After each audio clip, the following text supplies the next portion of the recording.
Philadelphia hides a complex infrastructure that supports the life of the city. At the very top, at a depth of 10 to 15 centimeters, 4 to 6 inches, lies asphalt, paving stones, or concrete. At a depth of 20 to 30 centimeters, 8 to 12 inches, there's a base course of crushed stone, gravel, or a sand-gravel mixture. For major roads, the base is concrete. At 30 to 60 centimeters, 12 to 24 inches, you can find telecommunication cables. They're close to the surface because they're not affected by winter frosts and don't pose any threat.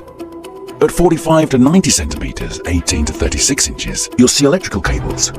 The higher the voltage of the line, the deeper it's laid. Gas supply pipes leading to buildings, as well as rainwater drainage pipes, run at about the same level. Finally, water pipes are laid at a minimum depth of 1 to 1.5 meters, 3.5 to 5 feet. They're installed according to strict standards, taking into account the frost depth in winter. From here to a depth of 3 meters, 10 feet, you might occasionally find not just lifeless utilities, but the piercing echoes of voices from the past. We're talking about archaeological finds which are not uncommon in Philadelphia. The first recorded instance of builders unearthing ancient human remains in the area occurred in 1743. By studying historical newspapers and documenting such cases, as well as tracking incidents over the past few decades, the Philadelphia Archaeological Forum, PAF, has listed 87 discovered burial sites since then. One of the most notable discoveries in recent years was the forgotten Bethel burial ground, which revealed a grim but important chapter in the history of the city's African-American community. It all happened by chance. During construction and renovation at the Wacaco Playground in the Queen Village neighborhood, workers stumbled upon human remains. Archaeologists quickly identified the burial zone. It wasn't particularly large, about 0.28 acres, but there were a lot of remains. It was found that the cemetery had been established in 1810 when Reverend Richard Allen purchased this land for the Mother Bethel AME Church, specifically to bury deceased members of the African American community. By 1830, 1,716 people had been buried there. From then until 1842, the graves were layered on top of each other. The total number of burials is estimated to be between 3,000 and 5,000. Research on the remains revealed details about the harsh living conditions of African Americans in the 19th century. What struck the archaeologists the most was a tombstone with the following inscription. Amelia Brown, 1819, aged 26 years. Whosoever live and believeth in me, though we be dead, yet shall we live. At the end of the 19th century, the site was transformed into a public park, and its original purpose was forgotten. The cemetery lay deep underground until a historic discovery brought it to light. Today, Bethel Burial Ground serves as a reminder of an important and tragic chapter in Philadelphia's history. This necropolis has become a symbol of African Americans' struggle for recognition and remembrance. Currently, there is a commemorative plaque installed, reminding visitors that for over 100 years, unsuspecting city residents literally walked over the bones of thousands of African Americans. Construction of a large-scale memorial is planned to begin this fall of 2024. In addition to burial sites, another historically significant location was discovered in Philadelphia at approximately the same depth of 3 meters, 10 feet, namely a marketplace. Here's the backstory of this discovery. In early 2022, the Durst Development Corporation was preparing a site along the Delaware River waterfront on Vine Street for the construction of a 25-story building. Workers stumbled upon something that made them put the construction on hold and hand the site over to a team of archaeologists. However, archaeological research had been part of Durst's development plan from the start, as this land is a historical site where some of the earliest shipping docks were built about 300 years ago. When archaeologists dug into the site, they found the foundations of shops and offices. This area was once a bustling trade hub near the port, where goods such as flour, salt, sugar, and barreled meat were sold.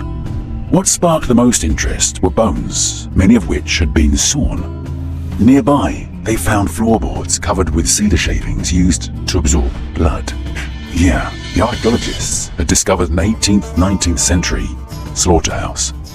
These eerie artifacts were discovered alongside children's items. Among the many ceramic objects found was a miniature black cup about 2 inches in diameter, presumably a child's toy. In 1850, the entire area burned down due to a powerful explosion of saltpeter at a neighboring warehouse. As a result, a substantial layer of ash was uncovered during the excavation, which helped date many of the artifacts. Everything discovered at this site, including the brick foundation and lumber, was carefully removed, catalogued, and sent to the Pennsylvania Historical and Museum Commission in Harrisburg for further review.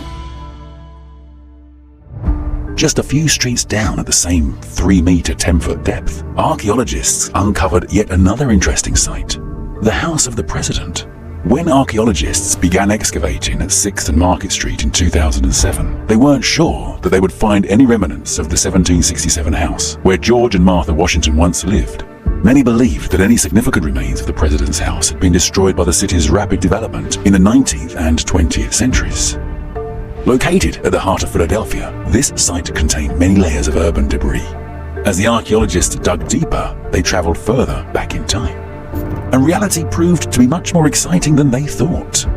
Instead of the anticipated disappointment, researchers had stumbled upon some remarkable discoveries. First, they uncovered almost intact foundations that revealed the layout of the house, including even the presidential office with its oval bay window. By the way, this bay window later inspired the architectural design of the Oval Office in the White House. The excavation also revealed the outlines of an underground passage connecting the kitchen to the main house, as well as the basement. At the basement level, archaeologists found household items, personal belongings, and even remnants of food. Notably, the underground passage and the kitchen basement with a laundry room were not documented in historical records, and there's a deeply unsettling reason for this. It was in these spaces that servants and slaves spent most of their time ensuring the household's operation. These tight spaces confined the already enslaved people hiding them and the institution of slavery itself from the eyes of George Washington's guests. The kitchen was only 7 feet away from the room with the famous bay window. Today anyone can see this time capsule. The excavation site is now home to the large President's House Memorial. And if we dig a little deeper at around 4 meters, 13 feet, we'll find ourselves in the tunnels of a place whose every inch is steeped in the spirit of bondage. Eastern State Penitentiary, ESP, which opened in 1829 in Philadelphia, was intended to be one of the first truly reformatory institutions in the US, rather than a punitive one. Whether the correctional efforts were successful is a matter of debate, but ESP's architectural and engineering design doesn't fail to impress us, even today. Designed by architect John Haviland, the building featured a unique radial layout resembling the spokes of a wheel. This architecture allowed guards to monitor all prison blocks from a central tower. This concept made ESP one of the most technologically advanced prisons of its time. It also became the prototype for many other penitentiary institutions. Naturally, ESP had an extensive system of underground spaces, including basements and utility tunnels. Some of these had engineering purposes, while others were used by guards to move around or even to illegally isolate the most dangerous prisoners. Klondikes were the utterly dark solitary cells secretly constructed by guards in the mechanical space under one of the prison blocks. These spaces were miserable, tiny holes, too low and narrow for a normal person to either stand up straight or lie down. We'll get back to them because, approximately on the same level, the story of yet another dungeon begins. One that neither the architect nor the prison guards ever envisioned. The prison looks very imposing from the outside, making it hard to believe that anyone could escape. Nonetheless, some prisoners did try. One of them was a legendary Willie Sutton known as the Gentleman Bandit. In April of 1945, he and 12 accomplices completed the construction of a long tunnel from cell 68 under the prison wall. The chief engineer was inmate Clarence Kleindienst. The tunnel started with a 78-centimeter, 31-inch passage in the cell wall, then went down 4 meters, 13 feet, and continued horizontally about 30 meters, 100 feet beneath the prison wall. Spoons and tin cans were used as tools. The tunnel even had a basic ventilation and wooden supports. Halfway through it crossed a brick sewer collector, which eased the disposal of excess soil and other waste. Despite their efforts, most of the escapees, including Sutton, were captured the same day. As a punishment, they were placed in the above-mentioned illegal dark cells, the Klondikes. The tunnel was filled with cement shortly after the escape, and its exact location was lost for a long time. However, this case became a part of a local law and was remembered by new generations. In 2005, on the 60th anniversary of the daring escape, a team of archaeologists studied the site using ground-penetrating radar. During the excavation, part of the tunnel was found, still intact underground. Robots and cameras were sent inside to document the remaining structural elements. Thanks to this research, Sutton's tunnel was brought back into the spotlight and became part of the exhibits at the prison museum. By the way, long before Sutton, many inmates were eager to leave the hospitable walls of this institution by any means. During the building's restoration in the 1930s, workers discovered about 30 unfinished underground tunnels dug by prisoners. At roughly the same depth as those tunnels, about 4 meters, 13 feet underground, on the very outskirts of Philadelphia, lies a special place where every inch is steeped in the dramatic history of the United States. These are the dungeons of Fort Mifflin, built in the mid-18th century. This fort played a key role in the American Revolution and later in the Civil War. It's often called the fort that saved America. If you ever find yourself flying into Philadelphia, you'll be able to see the whole fort clearly as you approach runway 27R before landing. The dungeons of Fort Mifflin are a complex network of tunnels and chambers hidden beneath the main fortifications. Originally, they were used for storing ammunition. Later, the fort's casemates were converted into prison cells for disciplinary offenders, deserters, military criminals, and prisoners of war. During the Civil War, in 1863, a breakdown in prisoner exchanges forced both sides to detain thousands of captives. At that time, Fort Mifflin was being used as a military prison. The cells were overcrowded. According to the prisoners themselves, it was so dark that even during the day, nothing could be seen without a candle. There were no beds or bunks. Prisoners lay on wooden boards. They were fed only pork, bread, and beef, but the meat was often spoiled, causing severe food poisoning. One of the most famous inmates of Fort Mifflin's dungeons was William Howe, who was hanged for desertion in 1864. Legend has it that his ghost still appears in the casemates. Another spirit, the ghost of a soldier who died during the fort siege in 1777, is rumored to still guard the casemates. But perhaps the most famous story is that of the Screaming Lady. It is said that a woman named Elizabeth, who lost her son at the fort, still screams in the casemates. Staff and visitors claim they sometimes hear her voice and see her shadow in old-fashioned clothes. You can find out for yourself whether these ghosts really exist. Fort Mifflin is now open to tourists, though only its historic section. Officially, Fort Mifflin still serves as an active base for the U.S. Army Corps of Engineers, making it the oldest active military base in the U.S. and the only active base that existed before the Declaration of Independence. Fort Mifflin's dungeons are not the only ones surrounded by mystery, rumors, and superstition. There's another such place in underground Philadelphia at a depth of 4 to 5 meters, 13 to 16 feet. We're talking about the dungeons of the Masonic Temple in Philadelphia. Once, its South Tower was the highest point in Philadelphia. However, the public was more intrigued not by the highest point, but rather by the temple's dungeons. Rumor had it that the Masons conducted, or still conduct, secret rituals there of a somewhat unclear nature, which is a bit unsettling. But first, let's briefly discuss what this temple is actually about. This impressive historical building in Philadelphia was constructed between 1868 and 1873. It's located at 1 North Broad Street, right across from Philadelphia's City Hall. You might wonder, is this proximity coincidental or deliberate? The temple still serves as the headquarters of the Grand Lodge of Pennsylvania of Free and Accepted Masons. It also houses the Masonic Library and Museum of Pennsylvania. Thousands of visitors come annually to admire the richly decorated building, which includes 7 lodge rooms where various Philadelphia lodges and the Grand Lodge hold their meetings. Such openness seems at odds with the long-standing notion of the Masons as a secret society, allegedly controlling the world. Perhaps all of this is just for show, while the real action takes place in the temple's dungeons. Here's what the representatives of Masonic Temple themselves say, and notably show about them. One Masonic myth says that underground tunnels link the Masonic Temple in Philadelphia and Philadelphia City Hall. NBC's short-lived spy drama, Allegiance, was one source of this myth. In reality, this is only half true. The Masonic Temple has tunnels, but they do not connect to any surrounding buildings. For the particularly suspicious conspiracy theorists, the executive director of the Masonic Library and Museum of Pennsylvania himself, Mike McKee, personally descended into the temple's basements to show what goes on down there.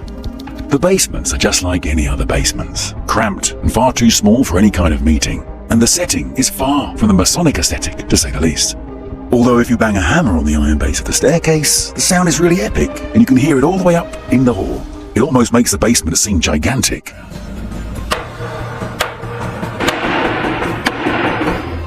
Well, one must admit this tour will hardly convince everyone that there is nothing particularly secretive at the Philadelphia Masonic Temple, especially since McKee himself is a Mason, a member of Jerusalem Lodge number 506, Philadelphia. And sometimes it seems as if nature hints that there's more to this temple than meets the eye. But even if those mysterious tunnels under the Masonic Temple don't exist, or if they are simply not shown to us, we do know where you can find some tunnels. However, there's no hint of mystery there, and they weren't exactly built for people. We are talking about some of the city's rivers that were incorporated into Philadelphia's sewer system tunnels at around 9 meters, 30 feet underground. A little backstory here. Much of Pennsylvania is covered in rivers and streams. Home to 6 major watersheds, the state is practically seeping with water. However, despite being wedged between 2 large rivers, Philadelphia seems a bit dry. Moreover, if you look at historical maps, you'll see that the area of Old Philadelphia was once crisscrossed by streams, springs, swamps, and ponds. There were at least several notable rivers that served as tributaries to the larger rivers we've mentioned before, the Delaware and Schuylkill rivers. What happened here? Well, the same thing that happened as in almost any other major city in the world. Philadelphia's population grew along with its economy, and by 1900 the city had more than 1 million residents. So some rivers were buried underground in extensive tunnel systems to carry sewage and stormwater to treatment plants before being released into the Schuylkill River. One example is the Mill Creek Stream, which was strong enough to serve as a power source for sawmills and gristmills in the early 19th century. In the 20th century, people stopped using it in this capacity and sent it underground to retire. Mill Creek still partially flows above ground, originating from a spring in the town of Merion. You can see its waters disappearing into a tunnel near the Overbrook Regional Rail Station. And in 1952, a major sinkhole opened up on Sansom Street, right over the artificial channel of Mill Creek, briefly exposing part of the city's hidden underbelly to its residents. Or take another stream, Minnow Run. It was once a fairly strong current flowing along a winding route to the 21st and Market Streets. It then bent west to 21st and Arch Streets, where it entered the Schuylkill River through a wide inlet. Many such streams have disappeared from the city's surface. In total, several hundred miles of them. The largest of these now flow right along the streets, only underground. But there is something else that follows similar routes along the streets. These are also tunnels, but much more serious than sewer ones. We're talking about entire railway lines running right under the streets and buildings of the city, also at a depth of up to 9 meters, 30 feet. And this isn't the subway, but a real railway used by heavy freight trains. For example, the tunnel under the Benjamin Franklin Parkway is used mainly for transporting goods, connecting various parts of the city's industrial and commercial network. It plays an important role in Philadelphia's transportation system. This underground integration into the dense urban environment allows freight transportation to move without disrupting traffic on the surface. But sometimes incidents happen. For instance, in 2018, a rail car derailed in a tunnel near Paynes Park Skate Park at around 8:30 a.m. Fortunately, no one was injured and no hazardous materials were spilled. In general, the purpose of railway tunnels where trains can run is clear. They're an integral part of the transportation system. However, in Philadelphia, there are tunnels at about the same depth that have not been used for many years and have since turned into eerie places. Perhaps the most notable of these is a massive abandoned tunnel stretching from 27th Street all the way to the city center. Few people know, but this underground passage is part of the City Branch, an extension of the Reading Viaduct. Incidentally, the viaduct itself was abandoned for many years until the start of restoration efforts in 2016. The City Branch Tunnel now formally belongs to SEPTA, Philadelphia's transit authority, but the city has yet to decide what to do with it. Only rare enthusiasts dare to walk through this tunnel, risking encountering unpleasant things. Dirt, trash, homeless encampments, their waste, or something even worse. The question is, why did this massive tunnel end up abandoned? The reasons are complicated. A partial deindustrialization of the city, changes in logistics, and economic factors. Plus, the delivery of large volumes of newsprint by rail became obsolete. There were plans to freshen up the tunnel as part of the Rail Park project, but so far the tunnel has retained its grim aesthetic. And here we've finally reached the most complex, tangled, occasionally unsafe, and in some parts mysterious aspect of Philadelphia's underground world. We're referring to the Philadelphia subway, which reaches depths of up to 12 meters, 40 feet. Its history dates back to the early 20th century when the rapidly growing city needed fast and efficient transportation to handle increasing passenger flows. The first section of the subway was opened in 1907, connecting 15th Street Station with 69th Street. This line was later extended east and west, eventually evolving into the most extensive system known as the Market-Frankfurt Line. The second main subway line, the Broad Street Line, opened in 1928, connecting the northern and the southern parts of the city. Today, Philadelphia's subway is operated by SEPTA, Southeastern Pennsylvania Transportation Authority, and includes the same two main lines, Market Frankford and Broad Street. Of course, they've significantly expanded since then. There are also unfinished and abandoned tunnels and stations, and these places are perfect mystery hunting spots. Alongside the subway system, a whole network of underground passageways, lobbies, and other spaces of unclear purpose has formed under Philadelphia year after year. This network is now known as the subway concourses. Built by the Philadelphia Transit Company in the early 20th century, the underground passages beneath city center Philadelphia played an important supporting role in the construction of subway tunnels. Over time, they expanded into a large network of underground pedestrian walkways and spaces for various purposes. Eventually, the system came to include 3.5 miles of tunnels and hidden corridors running from 8th to 18th Streets and from South Street to Walnut and Locust Streets. It's absorbed many shops, building entrances located above, and even a police station. This entire maze was created as part of the subway construction, not for pedestrians to take shelter from bad weather. The first subway line was built using the cut and cover method. Workers dug deep trenches from the surface to lay tunnels. This damaged buildings and temporarily rendered some streets inaccessible. To minimize the impact, additional tunnels were built to move materials and workers underground. These pathways later evolved into concourses. Over time, the underground labyrinth was used for various purposes. In 1977, the opening of the underground The Gallery Mall attracted shoppers. However, by 2012, many parts of the network were closed and fell into disrepair due to rising crime rates. In 2014, SEPTA leased the concourse system from the city for 30 years. In an attempt to revive these underground spaces, the company launched the City Center Concourse Improvement Program. This multi-million-dollar plan was aimed at reviving empty and abandoned concourses through infrastructure modernization, interactive transit signs, new shop displays, and creative decor. And we're yet to see how these spaces will come to life. But no matter how abandoned the concourses under Philadelphia may look, if you go down to the subway's deepest levels, you'll find something that feels almost post-apocalyptic. Or if you prefer, like something from a parallel universe. Because, in reality, Philadelphia's subway was supposed to be significantly larger than what residents know today. Here is a fantasy map of the subway that sparked a lively discussion on Reddit. But this isn't just a figment of someone's imagination, it's a deliberately designed scheme based on the Merritt-Taylor Plan, an ambitious blueprint for the city's transportation system. Its visionary was Abraham Merritt Taylor, the first commissioner of the newly established Department of City Transit. Back in 1913, the creators of the plan envisioned the subway looking like this. Among others, in just about all sections of Quaker City, the Taylor Plan suggested subways along Chestnut, Walnut, and Arch Streets.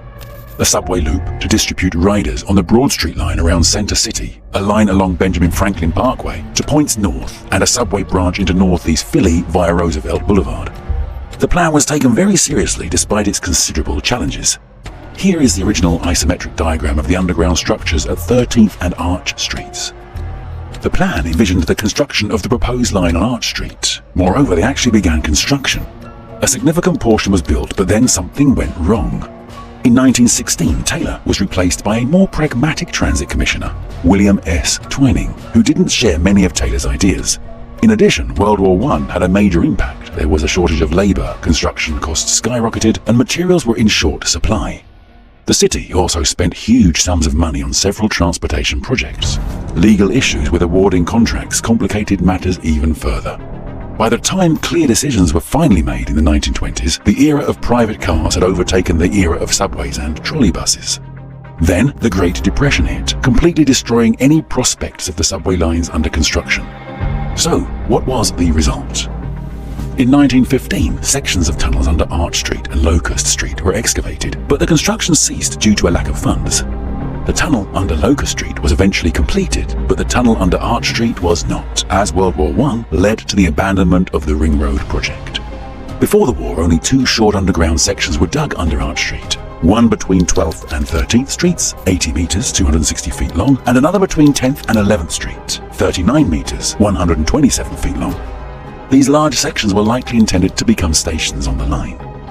There's a legend that the Trocadero Theatre, also known as the Troc, located at 1003 Arch Street, once had an emergency exit leading to one of these tunnel segments during its most notorious years.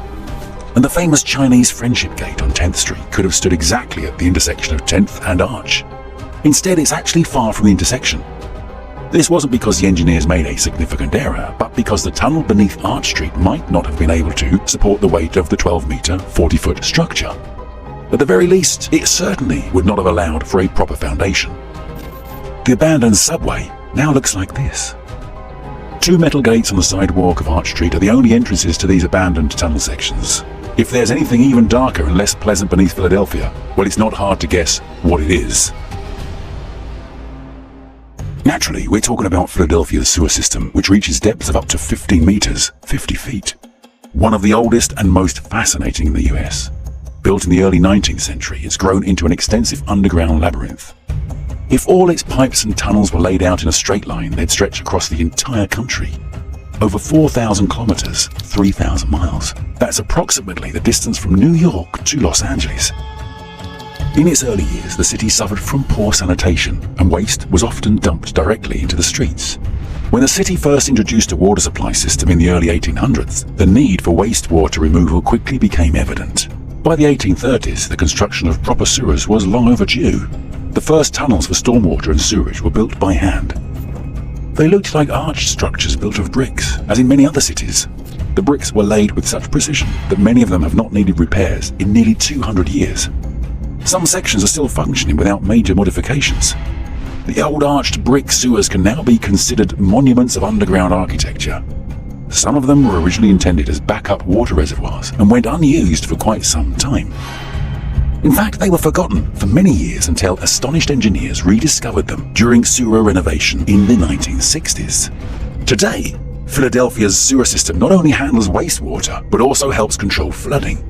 Special reservoirs absorb excess rainwater, helping to prevent floods in the city center. This is especially important given that the system processes more than 1.7 billion liters, 470 million gallons of wastewater daily, enough to fill nearly 700 Olympic-sized swimming pools every single day. The main task for the sewers design was to minimize construction costs, so the sewers are often laid along natural riverbeds and streams. In these areas, engineers used the valley's terrain to ensure an optimal slope and avoid digging too deep, thereby saving money. However, it seems the city will have to shell out some more money in the future. This is because Philadelphia continues to experience occasional issues with its sewer system. To address the problem, the Wingo-Hocking Relief Sewer Tunnel project has been designed. It involves building a high-capacity tunnel at a depth of up to 30 meters, 100 feet. The only issue is that the project's budget is calculated in billions of dollars. But if this problem is resolved, underground Philadelphia will become twice as deep as it is now.